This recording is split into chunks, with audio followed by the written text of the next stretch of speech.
Aleluia, glórias. Glórias ao Deus. Aleluia. A paz do Senhor, irmãos. Amém? Vamos ficar de pé, vamos orar. Aleluia. Agradecer a Deus. Dar início a mais uma aula deste curso. Então eu gostaria que você fechasse seus olhos. Vamos clamar ao Senhor para que Ele fale aos nossos corações, para que o Senhor use o teu servo de uma forma especial e tremenda.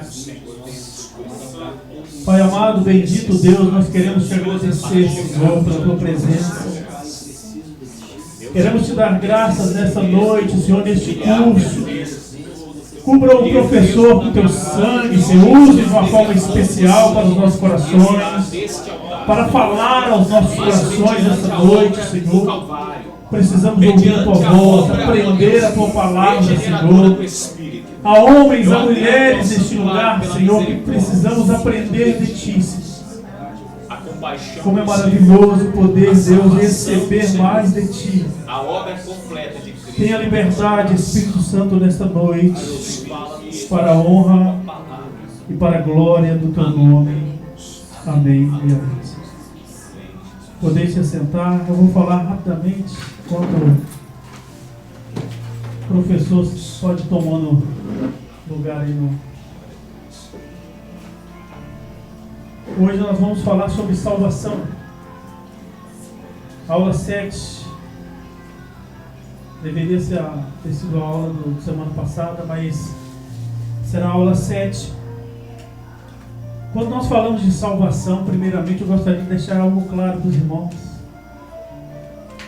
Quando nós falamos de salvação, regeneração, algo tão maravilhoso, tão precioso, que nos dias de hoje tem sido tão desgastado. A gente ouve pessoas falando de salvação. Eu aceitei Jesus há 10 anos atrás. Mas a questão principal não é se você aceitou Jesus há 10 anos atrás. A questão principal, você aceitou Jesus esta noite, você aceitou hoje, esta semana. Salvação, regeneração, fala sobre isso. Não é que você esteve no encontro com Deus e aceitou Jesus, conheceu Jesus, e ali começou uma história, mas ali era apenas o começo da história. Então nesta noite nós queremos falar sobre um tema tão precioso, tão maravilhoso. É por isso que Deus nos deu o privilégio de ter um homem segundo o coração de Deus nesta noite falando sobre esse assunto. Um professor, uma pessoa que eu admiro, que eu aprendi muito, continuo aprendendo. Então eu gostaria de chamá-lo, que o Espírito Santo possa falar aos nossos corações nessa noite, amém? Fique à vontade.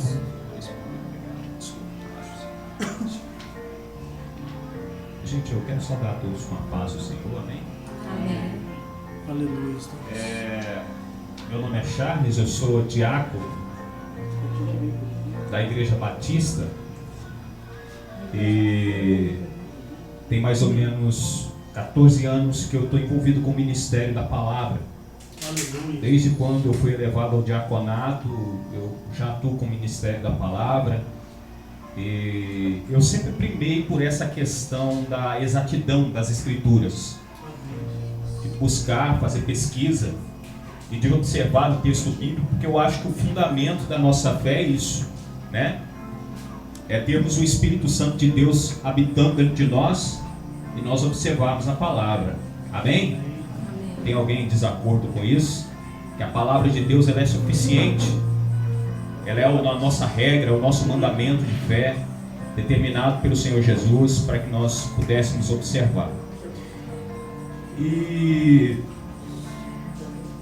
hoje nós vamos falar um pouco sobre a doutrina da salvação, que significa soteriologia no grego. Amém? Então, quando você vai observar essa palavra estranha, chamada soteriologia, você vai saber que é a doutrina da salvação, traduzida no português. Nós temos a etimologia da palavra soteriologia. O que é uma etimologia? É quando você busca as raízes do significado de uma palavra. Então a soteriologia, ou a etimologia da palavra soteriologia, ela é a raiz de duas palavras gregas: sotérios e logos. O que é sotérios? Salvar, libertar, né? Redimir. Tem essa conotação. E logia, que vem da palavra logos, conhecimento, estudo, tratado. Então existe um ramo específico dentro da soteriologia, dentro da doutrina da salvação, dentro da teologia, melhor dizendo, que trata especificamente sobre o aspecto da salvação. Como é que essa salvação é operada? Como que Deus faz para salvar alguém? Será que você já parou para observar isso? Como é que um camarada que de repente estava no mundo e estava cometendo lá uma série de atrocidades no mundo, ou eu e você que éramos, no nosso passado, antes de conhecermos Jesus, éramos pessoas que praticávamos pecados terríveis, tínhamos uma vida distante de Deus, e hoje você está aqui e você hoje tem essa motivação em praticar aquilo que agrada ao Senhor. Como é que um assassino, né, em série, ele é transformado, ele é mudado, e agora essa pessoa começa a servir, a ter atos de bondade, a ser modificado na sua forma de pensar? Talvez você possa pensar, ou você possamos pensar, que a salvação é somente para pessoas que cometem crimes, que é somente para aquela pessoa que se prostitui, o camarada que bebe cerveja todo dia no bar, que talvez ele espanca a mulher em casa, a um camarada que comete maldade, que é desonesto. Mas a salvação também é para o camarada que pratica a bondade. Você sabia disso? Obrigado, muito obrigado. Salvação também é para esse tipo de pessoa, que nós olhamos para ele, nossa, que pessoa exemplar, mas ele não consegue se adaptar àquilo que Cristo ordenou para ele na sua palavra.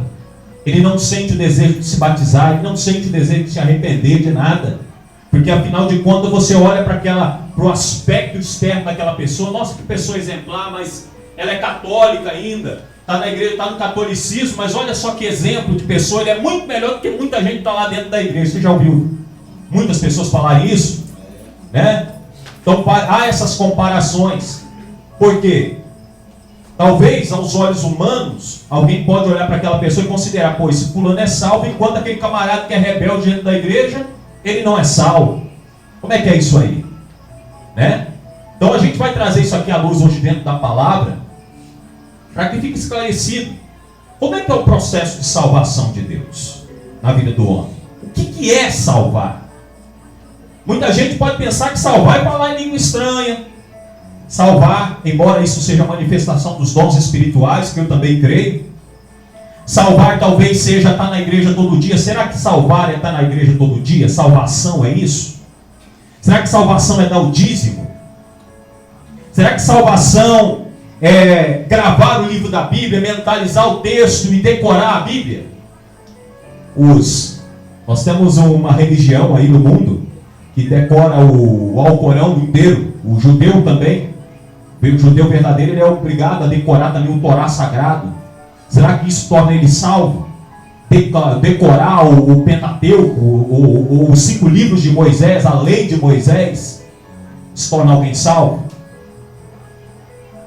Então são perguntas que nós devemos meditar e refletir.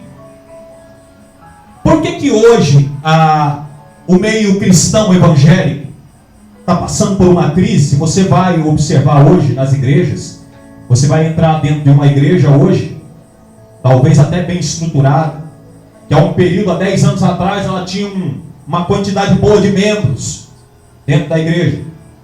E se você for lá hoje, em alguma dessas igrejas, você vai ver que a igreja está meio vazia, reduziu o número de membros. O que é isso? O que aconteceu? Será que foi salvo uma vez e essa pessoa perdeu a salvação agora? E aí? Né? Então a gente tem que esse ramo de estudo, ele trata justamente disso dentro da teologia. À medida que você vai lendo e se aperfeiçoando dentro do assunto, você vai adquirindo conhecimento. Você vai entendendo por que muitas pessoas começam 3, 4, 5, 6 meses, 2 anos, 3 anos. Quando chega no 5º ano, o camarada está no mundo de novo. Está bebendo, né? Está traindo a mulher, está largando o casamento, né? Estou falando aqui, claro, né? A gente está vivendo hoje essa realidade.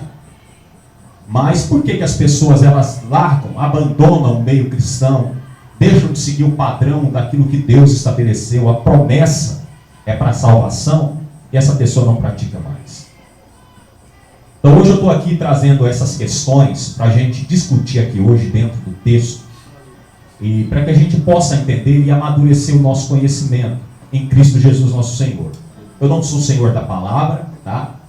Eu sou somente alguém que está aprendendo com vocês hoje, mas eu quero trazer um pouco daquilo que eu estudei, tá? Com os irmãos, repartir com os irmãos, e também para aprender com os irmãos. De repente nós temos alguém aqui que entende um pouco disso também, e tem algum conhecimento que eu também não tenha, para a gente estar aqui compartilhando. Vocês estão livres aqui para falar, para questionar ou perguntar alguma coisa, amém? Segundo aquilo que o Senhor nos permitiu. Antes da gente entrar dentro da apostila, eu quero ler aqui um documento, pelo menos dentro do livro, do século retrasado, melhor, da década retrasada. Esse texto, ele foi escrito mais ou menos em 2002 por um livro que fez uma seguinte abordagem sobre a autoestima. A autoestima, ela é um elemento psicológico de qualquer homem e mulher. A autoestima é muito importante para que você possa viver bem, possa se sentir seguro de si mesmo. Dentro do seu local de trabalho, você precisa ter autoestima. Na sua relação social com as pessoas, você precisa ter autoestima. Mas eu vou ler aqui o que o livro ele realmente abordou, para que a gente possa estudar um pouco e ajudar a gente também na compreensão desse processo de salvação. Existe um ramo da psicologia que defende muito a autoestima, inclusive a psicologia defende muito a autoestima. E ele vai dizer nesse ponto: defensores da autoestima têm sido extremamente bem-sucedidos em convencer as pessoas que a autoestima é a solução para quaisquer males que incomodam alguém. Então o que é a autoestima? É você ter uma estima alta por você mesmo. É você admirar, você olhar para as suas próprias habilidades e você se achar alguém importante. Porque você tem habilidades que talvez uma outra pessoa não tenha, e que a outra pessoa também vai ter habilidades que talvez você não tenha. E isso pode ser a autoestima, né? E o que está acontecendo hoje nos últimos dias? Dentro do meio cristão, está havendo evangélico, está havendo muitos casos de suicídio. Segundo a psicologia humana, o problema do suicídio se dá por conta da baixa autoestima, que é um dos fatores que estão levando as pessoas a cometerem suicídio. A pessoa perde o prazer de viver, não quer mais tomar banho, não quer mais se relacionar com ninguém. Eu conheci hoje a minha noiva, pelo qual eu conheci hoje, e brevemente quero me casar com ela, se Deus assim permitir, que ela vivia à base de remédio, porque ela tinha tendência depressiva, e uma pessoa que tem tendência depressiva, ela tem tendência suicida, ou que é depressiva, né? Ela tem tendência suicida, que a depressão leva a isso. E quando eu conheci ela, ela tomava 4, 5, 6 remédios de uma vez, comprimido assim. Eu não sei como que o corpo dela, ela não veio, né, a ter um problema e parar, de repente, um hospital qualquer, por causa de intoxicação, por conta de medicamento. E era um medicamento de tarja preta, para fazer dormir, crise de ansiedade. E ela estava na igreja e estava tendo esse problema aí. Por quê? Porque o evangelho que está sendo pregado não é o evangelho segundo o poder de Deus. O que é o evangelho? O evangelho não é a palavra pregada com oratória, com uma retórica. O que é uma retórica? Bem claro que tem um objetivo. Hoje nós temos aí inúmeros pregadores profissionais. O camarada estuda anos da vida dele, teologia, ainda estuda programação neurolinguística para impressionar o povo, para levar o povo a uma cadeia de pensamento humano. Mas isso não vai trazer dentro do espírito dele uma mudança que ele necessita. Porque a mudança é espiritual. E se a mudança é espiritual, ela não vem da capacidade, da habilidade do homem comunicar o evangelho. Não vem disso. Não vem da eloquência do homem. Não vem dele. Não vem da habilidade dele pregar ou expor os textos. Embora o Espírito Santo capacite o pregador a fazer isso, que é um elemento necessário para que haja clareza na comunicação verbal, isso não muda o homem. Então você vai ver que hoje é pregado, mas as pessoas não estão vivendo a experiência transformadora do Evangelho. Por quê? Porque está faltando nos púlpitos hoje o que está escrito lá em 1 Coríntios capítulo 1. O que está escrito em 1 Coríntios capítulo 1? Pega a sua Bíblia aí, vamos consultar. 1 Coríntios capítulo 1. Eita glórias. Glória a Deus. Eita glórias. Eita glórias. Amém, Jesus. Ó.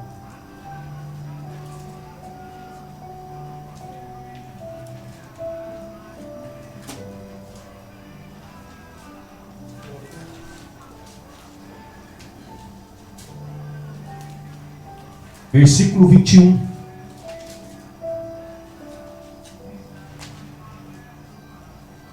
Diz assim: visto como na sabedoria de Deus o mundo não conheceu a Deus, pela sua sabedoria aprove a Deus a salvar os crentes pela loucura da pregação. Então está faltando a pregação da fé. E o que é a pregação da fé? Ela não é motivada por força humana. Não é quando o diácono Charles, que estudou um pouco de teologia, e ele, com a capacidade dele decide: eu vou pregar hoje, e hoje eu vou converter 5 pessoas na minha pregação. Menos do que isso eu não quero. Que Deus faça. Quem é o homem para determinar? E aí? O homem determina alguma coisa? O homem pode controlar isso? Então é isso que está acontecendo. A pregação da fé não é por força humana. Ela não vem da vontade do homem, mas sim da vontade de Deus. E muitas vezes quando você e eu vamos pregar a palavra a alguém, ou o evangelho a alguém, nós temos que ser retóricos. O que é retórico?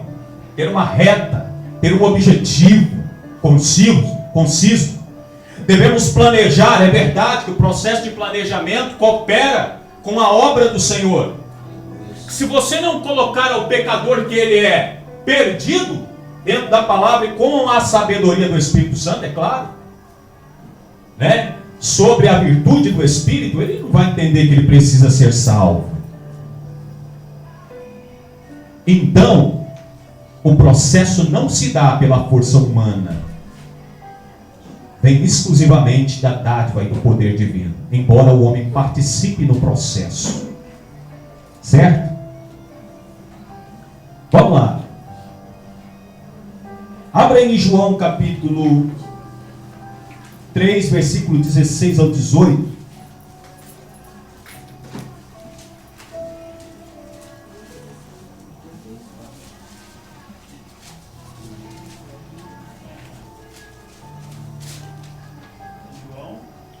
Capítulo 3, o Evangelho que segundo escreveu o apóstolo João. Capítulo 3, versículo 16 ao 18. Vou pedir para alguém ler para mim. 16 ao 18? Isso. Quem pode ler para mim, fazendo favor? Ei, mano. Porque Deus amou o mundo de tal maneira que deu seu Filho unigênito, para que todo aquele que nele crê não pereça, mas tenha vida eterna. Isso, até o 18, pode ler. Pois Deus enviou o seu Filho ao mundo, não para condenar o mundo, mas para que este fosse salvo por meio dele. Quem crê nele não é condenado, mas quem não crê já está condenado, por não crer no nome do Filho unigênito de Deus. Ok. Deus amou o mundo. Deus amou o mundo. Acredito eu que o mundo aqui seja os homens. Amém? Certo? Deus olhando para o homem perdido, porque ele, na presciência dele, já sabia que o homem ia se perder antes de o ter criado. Deus já sabia. Deus é um ser onisciente. Na onisciência de Deus ele preveu que o homem ia cair e de antemão preveu também o escape. Então a Bíblia diz que Deus amou o mundo de tal maneira. O que é isso aqui? Isso aqui é uma figura, uma comparação que Deus está fazendo. Ele está usando aqui uma figura lógica, uma linguagem humana, para traduzir algo espiritual. O que é isso? Que Deus amou o mundo de tal maneira que deu o seu Filho unigênito, para que todo aquele que nele crê não pereça. Ele vai usar essa figura de filho para usar para nós a medida, um pouco da medida do amor de Deus para conosco, que estávamos perdidos, e por aqueles também que vão crer na palavra através de mim, de você e da igreja do Senhor. Amém? No futuro. Ele usa uma figura aqui. Ele usa uma comparação, que é um filho. O que é dar um filho? Ele deu o filho dele para morrer. Ele não deu o filho dele para ser feliz, para ser realizado aqui. Ele deu o filho dele na cruz. Agora imagine eu e você. Temos um filho que amamos muito. Unigênito. O que é unigênito? Único. Filho único. E alguém fala assim, para aquela pessoa ali ser salva, seu filho vai ter que morrer. Para aquele fornicário ser salvo, aquele assassino ser salvo, para aquele homossexual ser salvo, para essa humanidade ser salva, seu filho vai ter que ser condenado, castigado, receber o castigo que é merecido a um pecador. Então o que houve ali na cruz? Deus não estava dando qualquer pessoa. Deus não estava dando o amigo dele. Deus não estava dando o primo dele. Apesar de que Deus não tem primo, né? Mas estava dando quem? O filho. E tem uma coisa que dói mais na vida da gente, na morte de algum membro da nossa família, como filho. Então o filho dele foi dado. Mas ao mesmo tempo ele amou. Para quê? Para que todo aquele que nele crê não pereça, mas tenha a vida eterna. O que é crer? Crer vem da palavra fé. Agora deixa eu fazer uma pergunta. O que é necessário fazer para que o homem se salve? Ele tem que ser bonzinho? Tem que ir numa igreja, levantar a mão e aceitar Jesus como Senhor e Salvador? Talvez isso seja parte do processo. Mas será que isso basta? É assim que funciona? Não, vamos levar ele lá para a igreja e quando ele se batizar, está salvo. Né? Praticou os ritos lá, mas quando você vai ver, o camarada não mudou nada. E aí? Os sacramentos são suficientes? A obra é externa ou é interna primeiro? Hã? O que vocês acham? Interna primeiro. Então Deus vai lá no coração do pecador. Eu tenho um tio que mora aqui perto, vou até falar fora do microfone. Ele é bem religioso, tá? Mas ao mesmo tempo também, sabe, ele não é muito convertido. Gosta de curtir uma farra, gosta de curtir uma, né? E vive a vida dele do jeito dele. Do jeito dele. Você pode conversar com ele sobre a Bíblia, ele vai falar com você versículos e mais versículos com você. Vai te dar um ensinamento. Um dia, ele falou com tanta eloquência lá, eu estava trabalhando com ele dentro da Arcelor, na última parada de usina que a gente teve. E ele me deu estava conversando comigo, ele começou a falar de uma palavra comigo lá, da Bíblia, de tal forma que aquele negócio me impactou. Eu achei que era até um pregador que estava pregando para mim. Meu Deus, como é que pode a palavra dele ser tão forte? Parece até que o Senhor usou ele, né? Ou deve ter usado.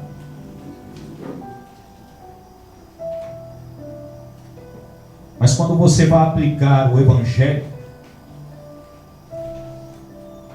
e vai comunicar que é necessário arrependimento, ele vai responder para você que não precisa se arrepender. Já se arrependeu e se arrepende todos os dias. E aí, será que isso é salvação? A salvação, ela vem da obra interna provocada pelo Espírito Santo. Amém? Então, como é que é isso? Deus salva o homem. Embora nós cooperamos com Deus no processo da salvação desse mundo, porque Jesus disse que nós somos o sal dessa terra, né? Somos a luz do mundo. Jesus é visto na igreja, que é eu e você. A obra somos nós que temos o Espírito Santo. Amém? A obra não é paredes, embora isso também, né, é parte, né, de algo que nós estamos fazendo para nos reunirmos aqui, mas a obra de Deus somos eu e você. E os eleitos. Então não olhe para tempo. Não é a forma, não são as cadeiras que você senta. Não é um instrumento bem tocado, né? O que é a salvação? O que é a obra? A obra somos nós, que temos o Espírito Santo. Ele vai dizer uma coisa para nós interessante, que a salvação, ela não vem por força humana, ela não é da motivação do homem, ela não vem pelos atos de bondade de alguém. Salvação não é dada por isso, pelo menos o que a Bíblia vai nos mostrar. Certo? E que o homem por si só, ele não tem essa habilidade de crer por si só na palavra da fé. É preciso que alguém pregue a ele a palavra. É preciso que o Espírito Santo, além de você pregar, o Espírito Santo vai lá dentro dele e convença ele do juízo do pecado. Será que isso é verdade? Vamos ver na Bíblia?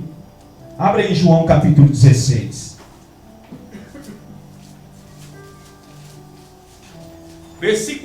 Versículo 7 e 8.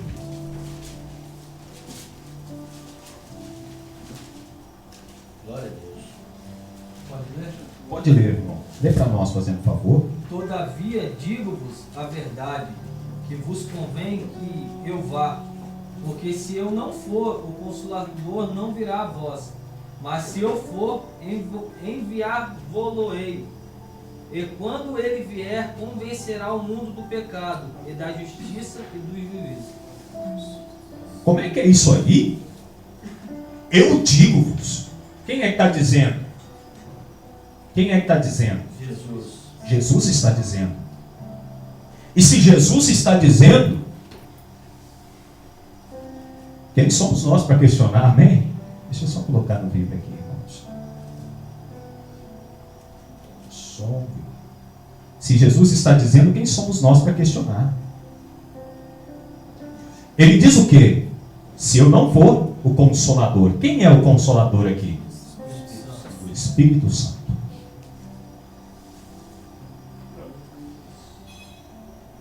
Não virá a vós. Jesus tinha que ir. Então significa que a morte de Jesus é um plano divino. É a vontade de Deus. Ele ser chicoteado, envergonhado pelos pecadores, subir numa cruz, ser pendurado numa cruz, e ali ser levado no Calvário, soprando as flores como um criminoso. Mas ele não era criminoso. Não havia nele pecado. Mas a Bíblia diz que para salvar-nos, ele tomou a culpa que era nossa. De quem? De nós, que éramos condenados. Ele tomou a nossa culpa lá na cruz, se fez pecado por nós, embora não houvesse pecado, e não houve pecado nele, mas ele se fez, escolheu isso, cumprir a vontade de Deus, para que nós pudéssemos ser santos como Jesus é santo. Porque nele nunca houve pecado. Há uma teologia por aí, neopentecostal, de cunho de Kenneth Hagin, e que eles dizem que quando Jesus estava na cruz, ele morreu espiritualmente. Jesus ficou mundano lá. Porque a Bíblia diz que ele se fez pecado por nós. Se ele se fez pecado por nós, ele morreu espiritualmente. Se morreu espiritualmente, ele recebeu a natureza adâmica lá na cruz e Satanás entrou nele. Olha que blasfêmia. Muita igreja está seguindo isso aí, irmão. Então, está vendo como é que o estudo é importante? Quando Jesus levou o pecado na cruz, o que significa? Que o pecado não tem efeito na sua condição interior, porque ele é Deus. É impossível que Deus peque, que o pecado entre nele. Mas ele recebeu o que na cruz? O castigo do pecado. O castigo, sim. O que era o castigo que nós merecemos? A morte. Os maiores sofrimentos possíveis para um criminoso. Mas Jesus não houve pecado nele, nenhum instante. As consequências finais do pecado estavam sobre ele na cruz. Então é importante que a gente entenda isso.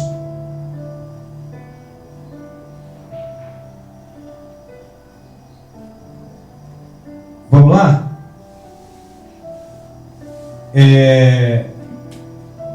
Segundo o beneplácito de sua vontade, né?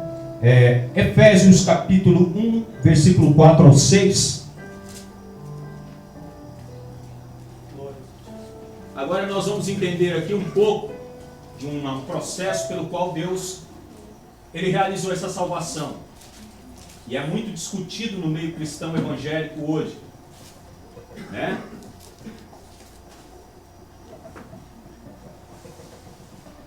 Glória a Deus. Efésios capítulo 1, versículo 4 ao 6. Gostaria que alguém lesse para mim. Como também nos elegeu nele antes da fundação do mundo, para que fossemos santos e irrepreensíveis diante dele em amor. E nos predestinou para filhos de adoção por Jesus Cristo para si mesmo, segundo o beneplácito de sua vontade, para louvor e glória da sua graça, pela qual nos fez agradáveis a si no amado. Olha só. O que aconteceu aqui antes da fundação do mundo? Até uma tese um pouco duvidosa, né? Um ensaio a respeito disso, fala sobre pré-existência. A Bíblia não mostra isso, então de fato eu não tomo crença nisso.